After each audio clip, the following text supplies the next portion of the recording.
Hello and welcome to the Chorosophy Podcast. My name is Chris Muntz and this is episode 73, Love Supreme, with Professor Teodros Kiros of Berklee School of Music.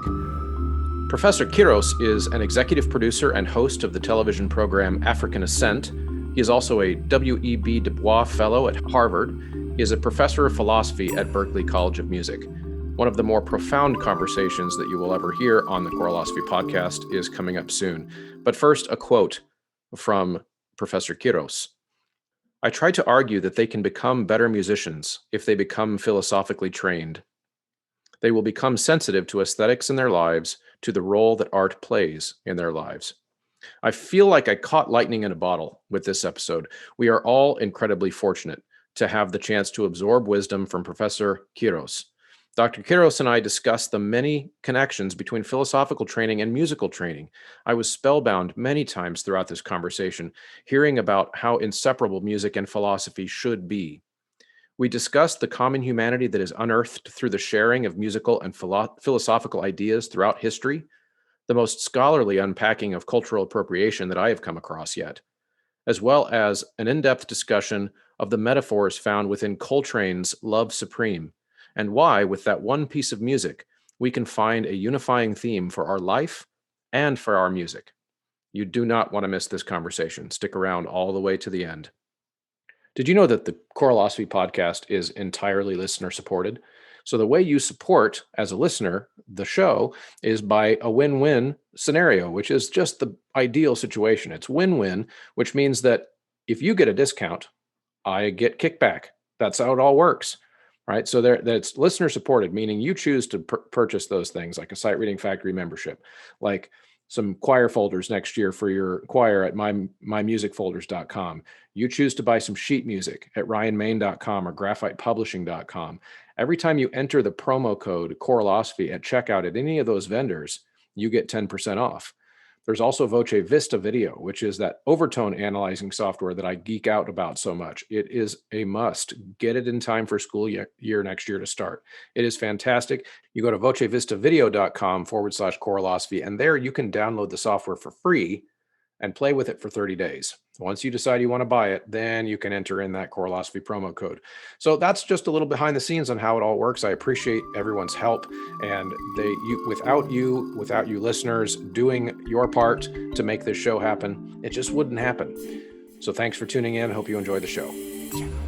Okay, everybody, I am here with Professor Teodros Kiros of Berklee School of Music, and I'm just going to give the audience a little bit of a background on why this conversation is happening. I heard Professor Kiros on a conversation recently with Glenn Lowry and Cornel West, and there was a moment in that podcast which I recommend everyone go find. I'll put a link in the show notes. But there was a moment where Professor Kiros, you tried to interject with some concepts about music. And that perked my ears up because I was not thinking I was listening to a music podcast, but as a musician, I heard you mention that you had some ideas for music. And then I was just the whole time wanting you to jump in again and tell me more about this concept of love supreme and some of these musical philosophy ideas that were happening in that conversation. And so welcome to the show. And thank you for agreeing to jump in with me on short notice. Well, it's a great pleasure. When I saw the invitation, A, I was pleasantly surprised. B, I was flattered. And C, I felt compelled to dig deep into glimpses of what you heard, namely the relationship between philosophy and music. And I wanted to share that with the world. So the invitation is most welcome. And of course, I'm also a television producer myself. I have been one for the past 15 years. So I'm used to giving others a hard time, hardly a hard time, but an opportunity to enter into extended discourses. And here in this particular space, I'll be doing the opposite. I'll be interviewed, and I hope you're going to be very gentle, very loving. I'm sure you would be. So that we can have meaningful, focused, enlightening discussion guided by what Cornell calls, quite rightly, a singular search for truth.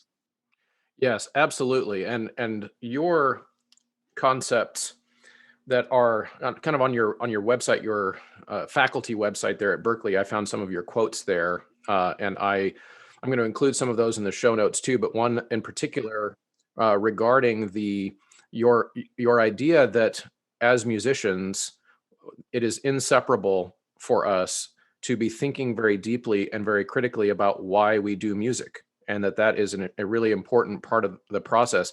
So is that something that you actually have a chance to teach there at Berklee? Could you tell us a little bit about your connection to music and to Berklee?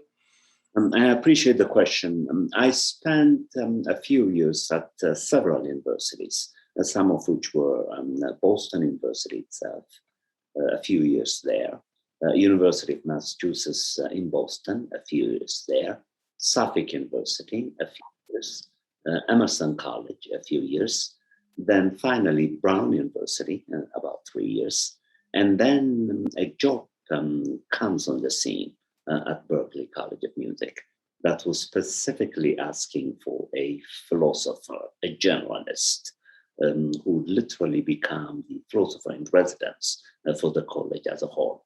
When I saw that, I couldn't help but jump on it. Right after I left Brown, and then I did do a few things in between. And what perked my interest, which led me then to be at Berklee, I think for about 12 years now, a time that I enjoyed profusely because of the love of my students. That opportunity gave me time to think about my days in Ethiopian high schools, in which you may not believe it, I was a musician of some kind. I was a soloist. At the time, I had a good voice. I don't think I have it now. So I did sing in high school, and I was admired here and there.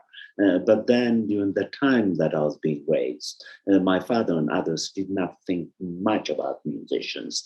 Music is something that you would do if you don't have anything else to do. There were no schools for musicians. They were treated very much like goldsmiths and coppersmiths, not much else. Although my interest in music, I remember, was extremely deep. So when this opportunity arrived at Berklee, I said, my God, this is a God-sent opportunity for me to return to music, and this time as a professional philosopher. So I accepted the job, and my predecessor had developed a minor in philosophy at Berklee College of Music, to which I came, and then I rebuilt that minor. And with the transcendence help, may I proudly say that music has now been, philosophy has now become extremely famous at Berklee. And the students that become attracted to it, as I always say, are not only technically speaking musicians of musicians, but additionally, they have what I call the sixth sense, a sense for deciphering, dissecting, and understanding the world through the sixth sense that they have, that I and you, of course, in your case, you're a musician, you have it also. But for those of us who don't, but who love music, were intrigued by this sixth sense. Because when I give them any philosophical text, it could be Plato, it could be Aristotle, it could be Kant, it could be Hegel, it could be Zara Jacob. Their interpretive presences in these texts is unique. As a consequence of the use of the sixth sense to guide what they are getting from the texts. That's one. Secondly, I'm also impressed by their discipline. They are so industrious. They are so hardworking. Unlike students, let's say, who make it to Harvard, to Princeton, to Brown, who then, in the course of being on these campuses, begin to discover what they should study and what they should not study, what they are thinking in terms of developing majors, minors, Chris. The typical student who comes to Berklee is singularly focused on devoting his or her entire life to study one instrument and one instrument only. And they are not thinking in terms of careers, although music is increasingly becoming commodified. Some of them are singularly focused to just master that instrument, master that genre, and nothing else. We're talking about students who rehearse between 10 and 15 hours a day. These are the best of the best. And the typical Berklee student, I'll defend them, I'll brag about them wherever I go. It's so hardworking that for them, rehearsing their instruments for 1 or 2 hours a day in a very competitive field, Chris, in which you're talking about the presence of, let's say, 100 guitarists. There's only one way of playing the guitar. I always say, don't you worry that the next person who's playing the guitar is going to do something that he cannot do. Professor, they always tell me, do not worry. There is always that voice, that unique voice that is particularly and peculiarly mine. This, of course, is a long-winded answer to an excellent question that you've asked me. That's wonderful. And it leads me to another, which is that when students arrive there, in your experience, when you're teaching philosophy to a music student and they arrive with that singular focus on their genre, on their instrument, on the artistic side of what they are doing when they arrive at Berklee, do you find that makes it easier or harder to open their mind to philosophical concepts and include that in their education? Do they resist it at first at all?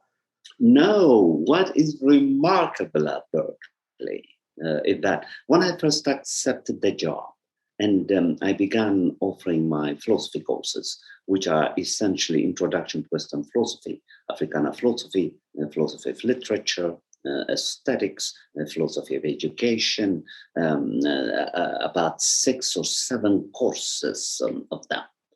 And then I give them these hard texts, let's say Plato's Republic, or his shorter dialogues, the Aeon, the Symposium, Phaedrus.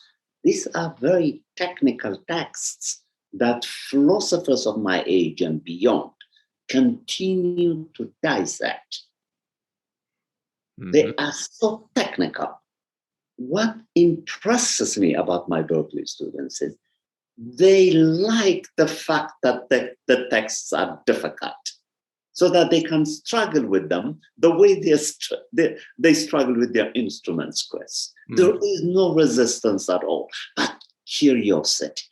And there is the polish, the manners. They are so well-mannered, so loving, so respectful. They just make me love teaching tremendously, precisely because of their sense of wonderment, their sense of curiosity, their sense of challenge. They're so used to swim in the dark that when you give them the texts, it's a continuation of the swimming in darkness that they are so used to. In fact, if there is anything that I've noticed that they do not like, it is the simplicity of the arguments in some of these texts, particularly texts that comment on music, because they are the practitioners, they are the performers.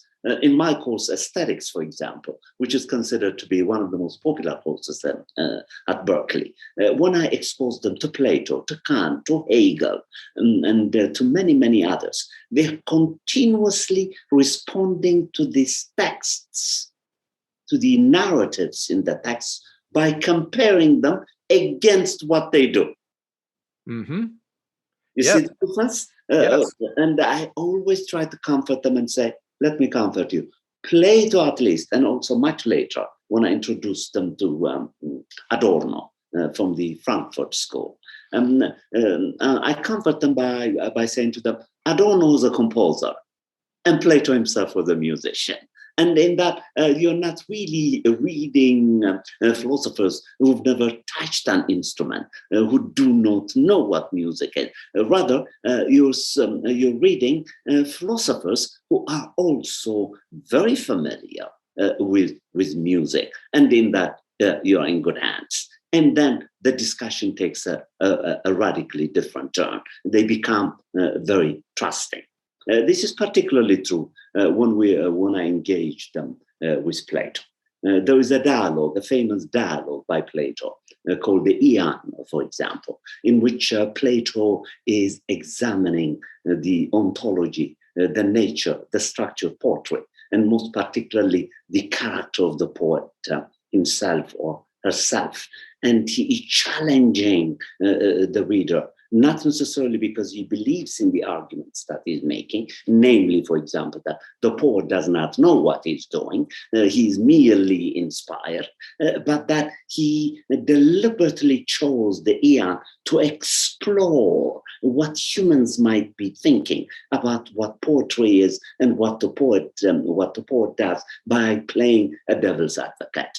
My students readily come to understand this, and then they defend themselves against Plato when Plato is trivializing sometimes and misunderstanding the poet as someone who's not a craftsman, who doesn't know what he's doing, but is merely inspired by the muses, and that is done by others, and without thinking about his craft, he is chanting and singing and reading, so forth and so on, whatever he might be doing, which is a discussion of the arts in general. And I specifically challenge them to apply this to music also, so that we can think about the question, does the musician know the craft technically only, or does the musician simply imitate what others have sung, what others have composed, and by blindly imitating them? You can imagine the range, the depth that the discussion takes when I extract these two arguments from Plato, arguments about the nature of poetry and arguments about the role of the muse who is guiding the poet, which could, by suitable modifications, could also be applied to the musician. Say, for example, Strange Fruit by Halliday. Not many people know, for example, that she did not compose it. She did not write it. But when you are listening to her, it's very difficult to decipher the writer, the composer from the performer. So here you have an instance in which you have to carefully think through what Halliday is doing. Is she reciting the lyrics to express herself, or is she simply repeating the lyrics that are written by the writer? Is there a relationship between the singer and the writer, the composer? And in her case, of course, it's very difficult to know, but I hypothesize that she was living, thinking through and embodying herself emotively, emotionally, passionately in the words that have been given to her by this incredible writer.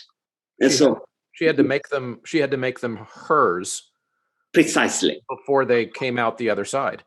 Exactly right, because she could have also done it in a different way, like the muse, the relationship between inspiration and the craft, by simply, because she had a wonderful voice, sing it.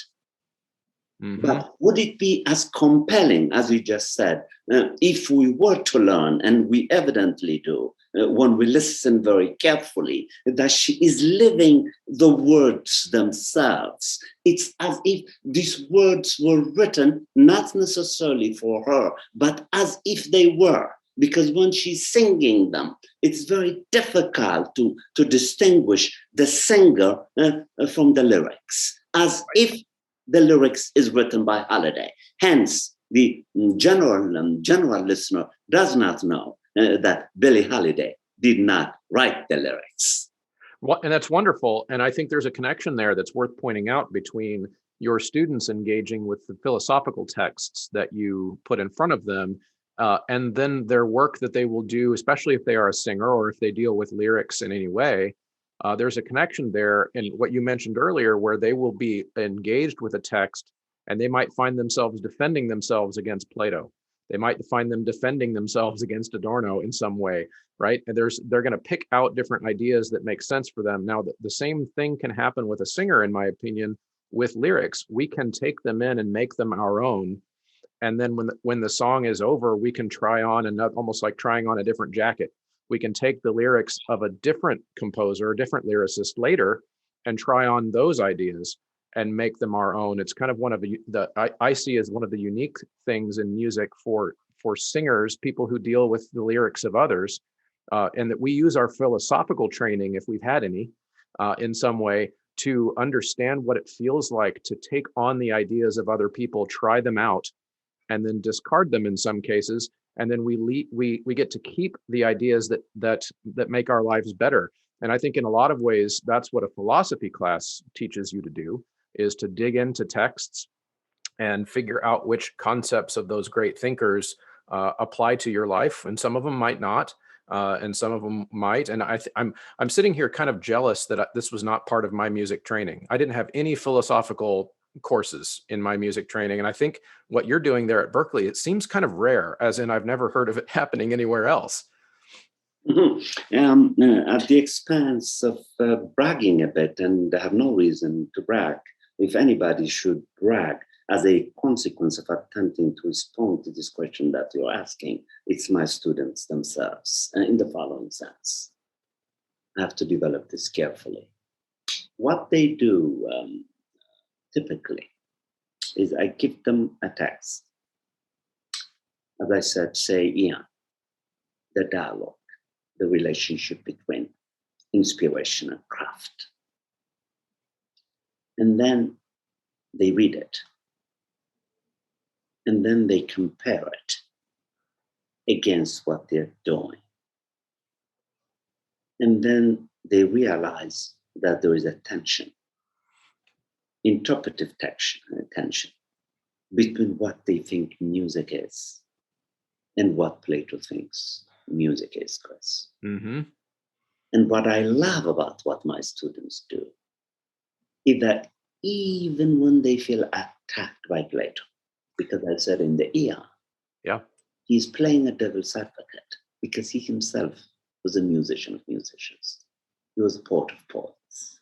He knows that the poet, exactly like the musician, is a machine, a poetic machine in the case of the poet, and a musical machine in the case of the musicians.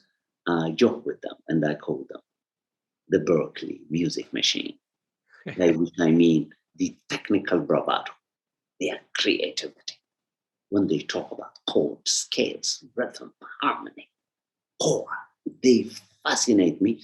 I could listen to them for hours. So they know that Plato couldn't possibly begin to think that the poet does not know what he's doing. In the case of the rhapsode, who is simply reciting Homer. Of course he does. And of course my students also know that. But they are so humble that instead of resisting the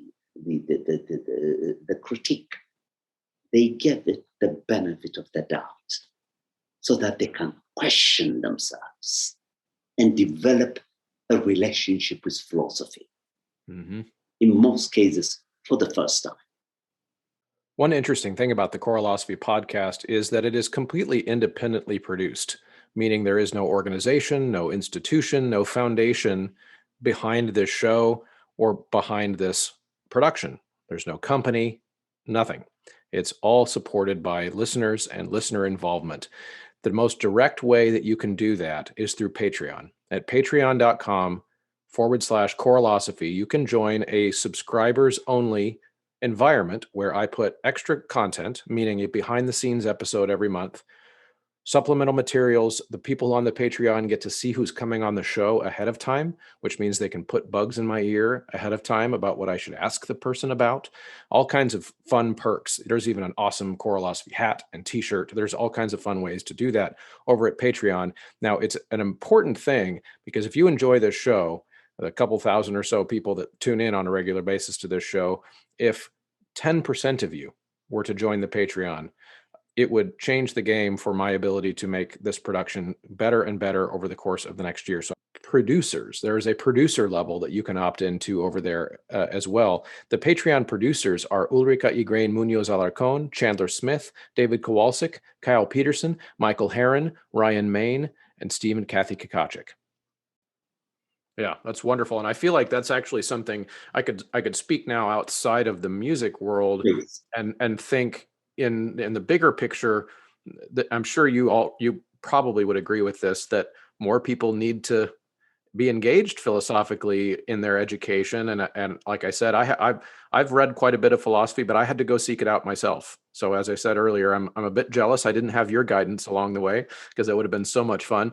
But one of the things that I find lacking is that we seem to struggle as a society right now to engage with the devil's advocate in a sense, that like it needs to be ideas presented to me that I already agree with, and then I will engage with those ideas. And I find that extremely harmful. And what I'm interested in to hear you explain how your students approach these concepts, some of which, as you said, there's tension with what they already think, right?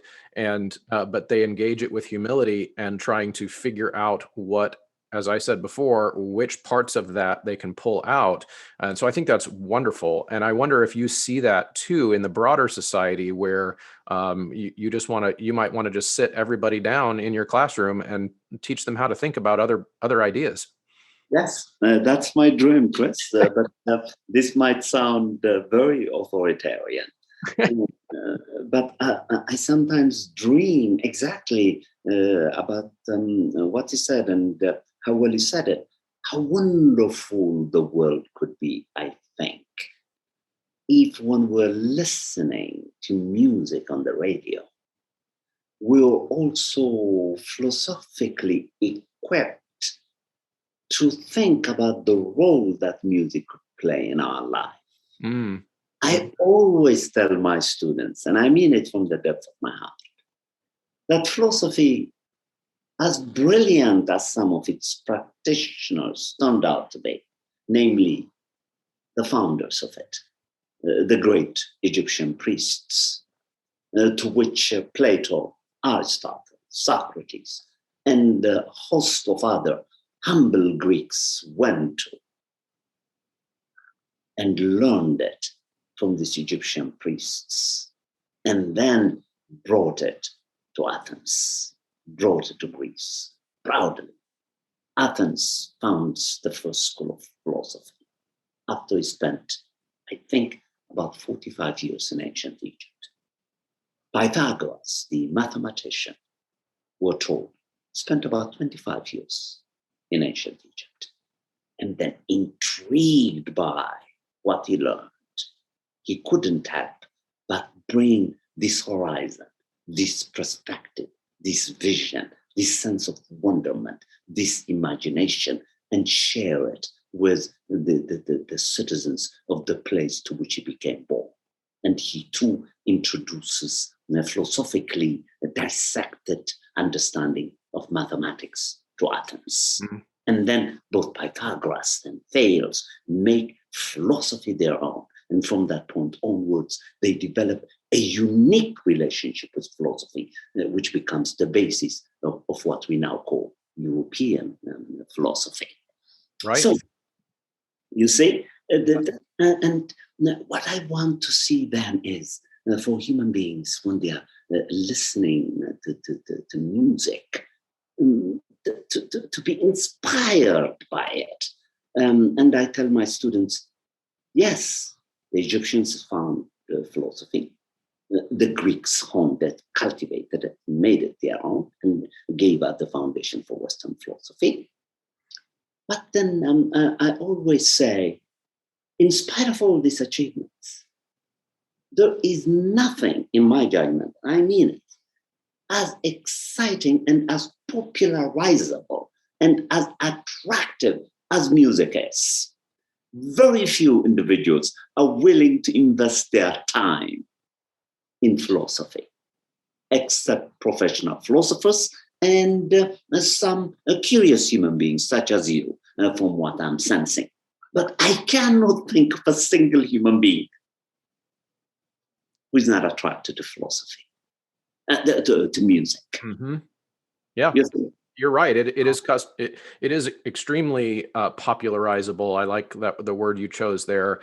One criticism that I see right now in the of the world, I guess, is that we are almost there are some influences, I should say, that would have us look at the story you just told about, say, Pythagoras or other ideas that come from Egypt and then go to Athens to become their own, that some might call that now stealing the ideas.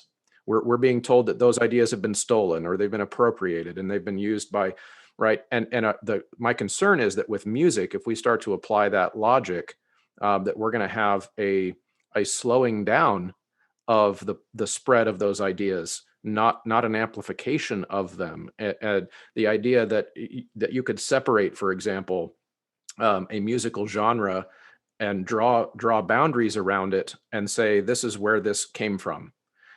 When you zoom in on those ideas, it gets really blurry really fast of where the influences for this genre came from, or because it's just humans trading ideas gradually over thousands of years all across the planet, just like philosophy is. The ancient Egyptians have a concept that gets taken across to Greece, and then it becomes something new, and then somebody visits ancient Greece and they learn a thing and it becomes something new in their mind. It's the idea that ideas themselves sexually reproduce.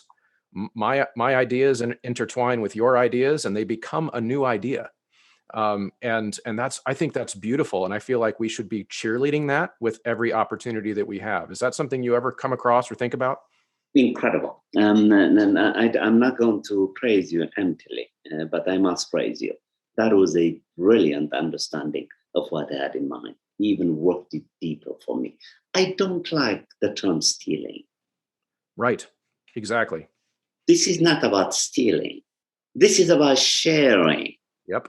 Ideas and creativities created by human beings who did not necessarily choose to be born as Egyptians, as Greeks, as Belgians, and so forth and so on. This is rather shallow. It is rather provincial. It's so unintelligent. What it is about is, here were the Egyptians about 2,500 years ago, who gave us the first portrait of the philosopher, a human being in a seated position, who looked very much like our image of the Buddha, who is staring at the stars, wondering, imagining, thinking about his existence or her existence.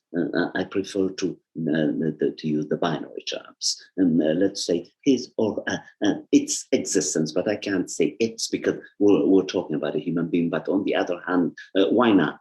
Because the first thing that emerged out of the human womb ultimately was an it, before we gave it linguistic designations of maleness, femaleness, colorness, so forth and so on, but is neither there nor here. So we have a portrait of this thinker in despair, wondering, imagining, looking at the stars, and also struggling with ancient texts, reading them, interpreting them, developing relationships with them, and also thinking about what he did that day, how well he did it at the end of the day, which reminds me of Marcus Aurelius, much later, the Roman emperor thinker, who apparently, by practicing Stoicism, was also doing something of that sort, critiquing him, and also consciously developing the practice of moderation, that is the excesses and deficiencies, by not excessively wanting something and then deficiently depriving yourself of it, but developing a median, a golden median between excess and deficiency. This portrait of the thinker in despair comes out of an ancient Egyptian text, which Pythagoras, Thales, and others who went there were fascinated by, because of which they became attracted to philosophy. Here it is. What is the origin of this insight? Human curiosity. If you ask the ancient Egyptian, I'll bet you my life on it. If he thought he was black or white, he would laugh at you. This was not an obsession. As I said, the first self was an it. Before language intervenes and designates it statically and gives it a stable ontological structure, which is a mistake. If this is the case, then Pythagoras, Thales, and others, as humans, humbly become attracted to this practice. They bring it to Athens. From that point onwards, you hit it on the nail. It becomes Greek. It becomes their own. And let's say a Swiss picks it up later. A Chinese picks up later. It is going to progressively, perpetually cultivate itself, self-originate itself, and it becomes, it takes the color and form of the place in which it is growing. There is no stealing of legacies here. What we have here is a sharing of the products of human thinking. Absolutely. And that is extremely well put. And I think one of the things that, when you were describing the Egyptian thinker in despair, that picture that you were painting there, I was sitting here thinking, he is describing me. Yes. I think about those things. I sit and stare at the stars and think about those things. When I'm at the end of an evening and I've got my bourbon in my glass and my day is over and I'm sitting and looking at my children, looking at the stars, whatever it is that I'm doing, and I'm reflecting on my day, wondering how it could have gone better. What could I do to make my life better tomorrow? These are human things to think about. They are not uniquely mine. And even though you might have described a picture of an ancient Egyptian, while I am not Egyptian, I don't fit into one of those linguistic categories that person might have fit into. You are still describing me. And I think that's extremely valuable aspect of music as well. I mean, how many times as teenagers did we all turn on the radio and hear the lyrics of a song and internalize them as oh, this must have been written about me, right? That's the beauty of how philosophy intertwines with music, as I see it, in that it is a way for us to express and to share our common humanity in the same way that I've made this reference on the show a couple times, where we can start to see that Kanye West might have something to say that Palestrina also would have wanted to say. And that there is something uniquely and universally human about music expression that we actually, I believe, set ourselves back when we try to figure out which linguistic box it needs to go in first. Indeed, Chris. And I can tell you how fulfilled I feel. Because in the course of having this interview with you, I am having for the first time from all the interviews that I've given, that this God-sent opportunity to speak to a musician like you is giving me an opportunity to critically evaluate what I think is right in this relationship between philosophy and music. And I feel inspired and encouraged to continue sharing this modest insight for my students.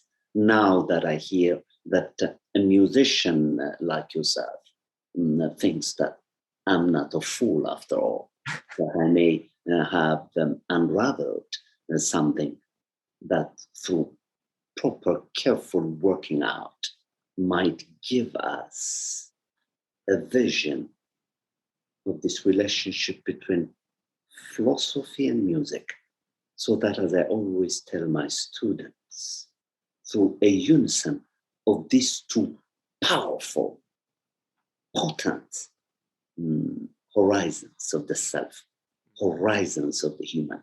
We can, after all, take the project of changing this miserable world seriously, that it could actually be done. And in that, the musician could play a central role in the project of getting us out of this morass of confusion, unnecessary racism, sexisms, genderisms, so that we can return to what I told my colleagues in a department meeting yesterday, so that we can return to be guided as we're attempting to change ourselves, not by the racial gaze, not by the sexual gaze, not by the gendered gaze, although these are appropriate responses to human suffering, but by what I call the human gaze, the search for the human. Mm-hmm. My next book, if I live long enough to write it, okay, will have that title, The Search for the Human Gaze. That's wonderful. When I return to Egypt, I'm not necessarily returning to Egypt to empower dark-skinned human beings who want to look for a center in ancient Egypt, because Egypt belongs to humanity. Absolutely. All of us. You put it beautifully. That portrait could be a portrait of you when you're a thinker in despair at night, trying to figure out how the day went by, whom you offended, whom you didn't, whom you did not attend to, whom you were not kind to, whom you were unnecessarily kind to, whom you did not try to transform, so forth and so on. It becomes a practice on the part of the self to think through what it means to exist, what it means to be a human being, which is to continuously interrogate yourself. Yeah, philosophy for me is nothing more than technically obtuse, unnecessarily obtuse, because some of these philosophers were brilliant thinkers, were horrible writers. They made the field so difficult, so impenetrable, so that it could create jobs for professional philosophers, that ordinary human beings become discouraged from even exploring it, afraid that they're reading something that is written by a god, forgetful of the fact that it's written by a human being, just like you and me. You are such a kindred spirit to me right now. I'm freaking out how great this is, because one of the things you mentioned earlier is in as you started that that little segment, is that you talked about staring at the horizons, and that ability that we all have as humans to look to the horizon. And so I thought of a metaphor as you were describing that, where philosophers and musicians, when properly trained, when I say properly trained, I mean properly trained philosophically, that we understand what it is that we are trying to do and why, we should be always looking at a horizon. And the metaphor of the horizon for me is powerful, because you can walk forever and never get there. That's right. You will never get there. And so a musician has to be always looking at the horizons, because they understand that there is always one connection that they can make next time they play or sing. There's always one technical thing that they can fix for the next time. There is no such thing as perfection. There is no such thing as perfectly harmonically aligned. That will not exist in nature, because nature is chaos. And yet we try anyway. Okay. Now, with a philosopher, in my opinion, has to do the same thing. And I love how you touched on the end of I'll call it the toxic philosopher, that is a bad writer, making people think that they can't access the information, they can't access the concept. Because one of the things I say frequently is that I love philosophy, but oftentimes hate philosophers, because and I don't use hate in like the real term. It just drives me insane, because of what you just described, which is that sometimes philosophy can be used as a cudgel to make someone feel like they're the one who doesn't have the right answer. But if philosophy is being practiced in what it sounds like you and I both agree is a horizon model of philosophy, which is that that there is no arriving at the final end point of philosophy. There is always discovering the next thing, which leads you to the next thing. And as long as we have that intellectual humility, that intellectual flexibility to acknowledge that that my philosophy might be very thorough and I might have read a lot of stuff, but that does not mean that I have cornered the market on truth. As long as we stay there with our music and our philosophy, then we continue to be open to each other and to open to new experiences. I couldn't, I'm so humbled by you, particularly by what you did with the metaphor of the horizon. And Chris, let me also add to that something that I would like you to help me out to work out further. This notion of infinite consciousness. Mm-hmm. You see, there is a relationship between the horizon, as you were describing it, and infinite consciousness, which is the ultimate grounding of human existence. Mm-hmm. And infinite harmony in music. Infinite harmony in music. It never ends. It never ends. There is no beginning, there is no end. Mm-hmm. Provided that, as you put it, you are continuously curious. Right. Yep. What I love about my students is that they're observers of the human condition. They're continuously observing. That's wonderful. That's wonderful. Professor, I want to change gears slightly because I want to make sure I don't run out of time. I do want to hear more about Love Supreme. That's that aspect that you were mentioning on that show with Glenn Lowry and Cornell West. And I'm going to be in class here because I had never heard that term before. And I would like for you to tell me, because I'm assuming my audience won't know much of this either. What is Love Supreme and why is it important? Love Supreme, as you know, is a 32 minutes rendition of a classic jazz composition in the instrumentation tradition, because there are no lyrics, done by Coltrane. Okay. He died at the age of 45. Coltrane is famously known for his obsession, might not be the right term, but linguistically undefinable relationship with what he is trying to look for through and in music. Mm-hmm. The metaphor of the horizon, which I try to supplement with the notion of infinite consciousness, is precisely what Coltrane uncovered later, before he died, after he freed himself from addiction to drugs, which obstructed the paths of his musicality, according to his own judgment, so that he could mature with the discovery of his potentialities that he attributes to the transcendental gift that he was given to be cured of addiction, so that he could commit himself in the horn with which his mother used to locate him in the morning after he's been practicing the whole night. And then he would fall asleep and mom would come to his room to look for Coltrane, and she'll notice that the horn is still in his mouth, that he has been practicing, and then he fell asleep in the process, and so on. He was looking for something.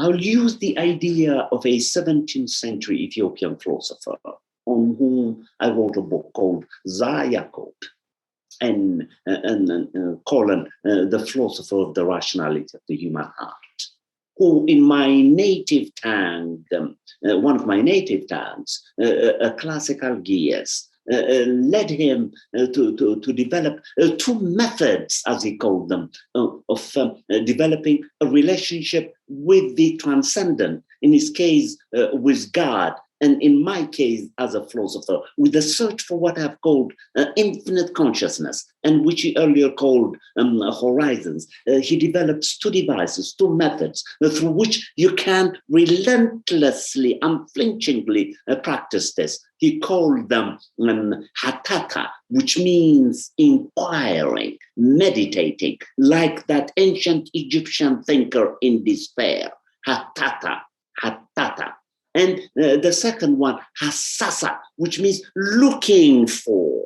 Because this infinite consciousness, in this case, this God, is not easy to locate. He is everywhere. Let me use the binary term. He or she is everywhere and nowhere. And the task of the thinker in despair is to engage in hasasa, to look for, to search. Coltrane, in Love Supreme, is engaged in hasasa. He's looking for this absent God whom he thinks freed him from addictions. And now he has been put on the philosophical pedestal of deserving the possibility of developing a relationship with God, because God might want to reveal itself to him. If he engages both in hatata, inquiry, meditation, a prayerful attitude with God, and also hasasa, looking for, searching. Love Supreme is a methodically developed attempt at engaging in hasasa, looking for God, looking for infinite consciousness. And it has four movements, as you know. There is an acknowledgement, and then the awakening begins as a consequence of hasasa, of looking for a long time. And then the transcendent must have felt for Coltrane. He or she revealed, disclosed itself to Coltrane. And then he moves to the second movement. He is now committed to courageously, critically, thoughtfully follow the new path that has been created for him through the exercise of resolution. The resolution is the commitment to courageously look for infinite consciousness, which further leads him to what is technically called pursuits. And no practice of what I've called Zarayaku, the hasasa and the hatata now becomes a way of life for Coltrane. And then the final movements, the bliss. This he draws from the Vedanta tradition, from Eastern philosophy, the bliss, the light. He has seen it now. That's amazing. And it sounds like, as you described that, well, so passionately you described that music and his process, that it, I'm going to guess, and I don't want to put words in your mouth, but it sounds like you are, as you describe that, you are imagining that the music itself and Coltrane's process of going through that to create it is dripping with metaphor for us as musicians across genres, but also for us as a world. That this is almost like he's encapsulated a process in creating that piece of music that, like we were talking about before, our dreams for a better world. What if that process was all of our process? Chris, it's incredible, Chris. I don't know what you do. Again, I'm going to praise you. This was unbelievable. That's exactly right. Chris, I can't tell you how much you're helping me to work through what I'm trying to say. And I'm not exactly satisfied with that I'm trying to say, but I'm really trying. And you said it all. You should never be satisfied, though. Never be satisfied, because we're always going for that horizon. Absolutely right, Chris. I am not satisfied at all. I'm still exploring this, and I may die without really getting it right. I don't want to be laughed at by the generations to come for what I'm trying to say, which is being said inadequately, incompletely, unprecisely. Perhaps I'm being ridiculed in living rooms by philosophers who are listening to this, but I'm making a sincere attempt, following Zara Yacob, my mentor, the founder of enlightenment in the African tradition, and I'm trying to engage in Hasasa and Hatata. And I'm demanding from the world that when we listen to music, Absolutely. Absolutely. And I know here how I would say that is I know that I will die having not yet figured it out. And that doesn't scare me. The only thing that would scare me is to know that I died having given up on figuring it out. Because maybe this ties into your infinite consciousness concept here, which is that I know that it's not my job by myself to figure it all out. That is not the burden placed on me in my single lifetime to be the one who solves the world's problems by the time I die. But what I would like to do is I would like to leave a legacy behind to my children and to my students, and to whoever I can influence, we do have the burden of curiosity. We have the burden of looking and searching, so that the march of human progress and flourishing continues after I'm gone. That's what I set forth for myself as a personal, I guess, goal. Is where I would want to look back on my deathbed if I get the opportunity, if I'm lucky enough to be able to be thinking back on my life when I'm going. It is that did I sufficiently search? Not did I sufficiently find, but did I sufficiently search? And that's kind of I think maybe that's what attracts me to both music and philosophy. Again, Chris, sometimes when certain things are said so well, I prefer to humbly soak them in, as opposed to unnecessarily attempting to add anything to them. I think said what I would have liked to say. That too is my dream. And what I'm learning now, because I'm heavily reading about the brain, in contrast to the mind, because these two, which we unnecessarily conflate, are not the same. The brain is a physical organ, and of course, we still do not know how the brain works. But we do know considerably more, thanks to scientific curiosities, how the brain works than we do how the mind works, how infinite consciousness works. Through the brain, it may never be possible to understand the nature of infinite consciousness itself. And for me, the new knowledge, the new discovery that infinite consciousness is ultimately unknowable, whereas the brain could be known as well as it is possible, which then, when we know the structure, the function of the brain, unlike certain, not all, neurologists who think that once we completely understand the nature of the brain, then we can correspondingly then also know the nature of infinite consciousness. This is a mistake. In fact, when we do know the brain completely, we will know it such that the brain is not capable of ever knowing what infinite consciousness is. And in that, to tie it with what you said earlier, then the beauty of practicing Hasasa and Hatata should not be to find the nature of infinite consciousness, but to search for it and then die as you are doing so. And your job would have been done.